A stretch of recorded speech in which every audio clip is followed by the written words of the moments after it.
রাসূলুল্লাহ সাল্লাল্লাহু আলাইহি সাল্লাম বলেন, রমজান এই রোজাগুলা জাহান্নাম থেকে মুক্তির জন্য ঢাল স্বরূপ। জাহান্নামের ঢাল স্বরূপ হলো রোজা। মালাম ইয়াখরিকহা, যতক্ষণ এই রোজাকে ছিদ্র না করা হবে। সাহাবীরা প্রশ্ন করলেন, রোজা নামক ঢাল ছিদ্র হয় কিভাবে? রাসূলুল্লাহ সাল্লাল্লাহু আলাইহি সাল্লাম বললেন, বিল কাযিবাতি ওয়াল গীবা, দুটি অপরাধের মাধ্যমে রোজা নামক ঢাল ছিদ্র হয়। 1 নাম্বার মিথ্যা কথা বলা, 2 নাম্বার গীবত করা। বলেন তো মিথ্যা আর গীবত কোন অঙ্গ দিয়ে হয়?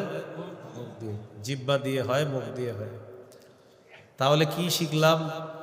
রমজান মাসে জিহ্বা নিয়ন্ত্রণ করা, এটাকে এলোমেলো ভাবে ব্যবহার না করা। আল্লাহ হেফাজত করেন।